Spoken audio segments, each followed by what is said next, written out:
Brain eating amoeba यानी कि एक ऐसा यूनिसेलुलर ऑर्गेनिज्म जो आपके ब्रेन के अंदर जाके आपके ब्रेन को ही खाना शुरू कर देता है। ऐसा ही एक एमीबा की वजह से अभी केरला में बहुत ज़्यादा डिजीज फैल रहा है और बहुत सारे डेथ भी रिकॉर्डेड हो चुके हैं। तो क्या है ये ब्रेन ईटिंग एमीबा, क्यों हो रहा है ये, इस साल ही अचानक क्या हुआ कि इतना ज़्यादा हो रहा है और इसका क्या क्या सिम्टम्स एंड साइंस है, चलिए इस वीडियो में समझते हैं। तो ये जो ब्रेन ईटिंग एमीबा का डिजीज है इसको एक्चुअली बोला जाता है प्राइमरी एमीबिक मेनिंगोएन्सेफेलाइटिस यानी कि पैम।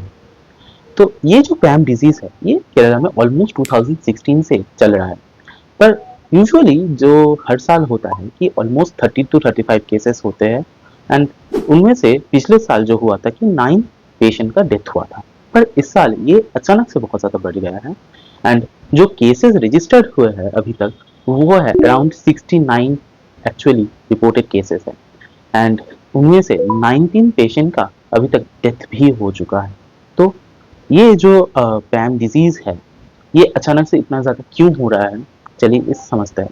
तो पिछले साल जो हुआ था वो कुछ कुछ स्पेसिफिक डिस्ट्रिक्ट में कुछ कुछ स्पेसिफिक वाटर सोर्सेस में ही हुआ था, पर इस साल देखा जा रहा है कि ये जो डिजीज है ये अक्रॉस द स्टेट हो रहा है। तो इस साल अचानक क्या हुआ कि केरला में इतना ज़्यादा ये डिजीज फैल रहा है। तो एक्चुअली में इसका जो मेन एमीबा है, जो पॉजिटिव ऑर्गेनिज्म है, उसको बोला जाता है निग्लेरिया फाउलेरी। तो ये जो एमीबा है ये एक थर्मोफिलिक माइक्रो ऑर्गेनिज्म है, यानी कि जो कि एक ऐसे फ्रेश वाटर में रहना पसंद करते हैं जो कि थोड़ा सा वार्म हो। तो इस साल एक्चुअली में जितना एक हॉट समर गया है उसकी वजह से केरला का जो पानी है वो थोड़ा सा ज़्यादा हॉट है अभी तक एंड इसके साथ साथ इस साल मानसून में बहुत ज़्यादा बारिश हुआ है, जिसकी वजह से ये जो निग्लेरिया फाउलेरी ये जो एमीबा है इसका ब्रीडिंग के लिए ये बहुत ज़्यादा पॉजिटिव एनवायरनमेंट है। इसी वजह से इस साल ये डिजीज़ इतना ज़्यादा फैल रहा है। तो ये जो डिजीज़ है क्या होता है इस डिजीज़ में, चलिए इस समझते हैं। तो निग्लेरिया फाउलेरी ये जो माइक्रो ऑर्गेनिज्म है ये एक थर्मोफिलिक एमीबा है। ये जो थर्मोफिलिक एमीबा है ये वार्म फ्रेश वाटर में रहना बहुत ज़्यादा पसंद करते हैं, क्योंकि केरला में बहुत ज़्यादा स्टैग्नेंट वाटर्स है या फिर स्लो फ्लोइंग वाटर्स है, जैसे कि पॉन्ड वेल रिवर है। तो यहाँ पे ये निग्लेरिया फाउलेरी रहते हैं एंड मल्टीप्लाई करते हैं।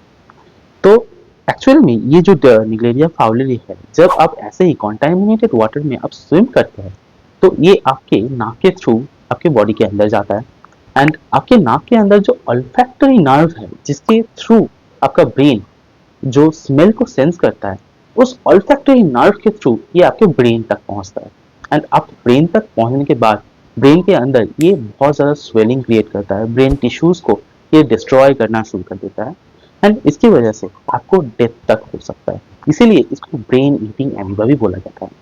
तो क्या है ये पैम डिजीज, इसको थोड़ा सा इलैबोरेटली समझते हैं। जब ये निग्लेरिया फाउलेरी आपके ब्रेन के अंदर पहुंचता है, ब्रेन के अंदर ये जब ये आपके टिश्यूज को डिस्टर्ब करता है इसके वजह से आपको बहुत ज़्यादा सीवियर हेडेक आपको फील होता है। पर इसका जो प्राइमरी सिम्टम है वो बहुत ज़्यादा वेग है, जिसकी वजह से मैक्सिमम पेशेंट जो अर्ली साइंस को डिटेक्ट ही नहीं कर पाते और हॉस्पिटल में रिपोर्ट ही नहीं करते। इसका जो प्राइमरी सिम्टम्स है वो है fever, nausea, vomiting and headache. तो इसके वजह से बहुत ज़्यादा लोग इसको इग्नोर कर देते हैं। पर इसका जो मेन प्रॉब्लम है वो है ये डिजीज बहुत ज़्यादा रैपिडली प्रोग्रेस करता है। इसके बहुत ज़्यादा रैपिडली प्रोग्रेस करने के बाद ये एक्चुअली में आपका स्टिफ नेक क्रिएट करता है और इसके साथ साथ आपको बहुत ज़्यादा कंफ्यूजन भी फील होता है एंड पेशेंट को सीजर्स होना भी शुरू हो जाता है। उसके साथ साथ पेशेंट को हेलुसिनेशन भी होता है। इसके बाद भी अगर पेशेंट इसको नेग्लेक्ट कर देता है तो पेशेंट कोमा में भी जा सकता है एंड बहुत सारे केसेस में ब्रेन टिश्यू इतना डिस्ट्रॉय हो जाता है कि पेशेंट को बचाना भी मुश्किल हो जाता है। अगर आपको ये वीडियो पसंद आया है तो इस चैनल को सब्सक्राइब कर लीजिए। Thank you.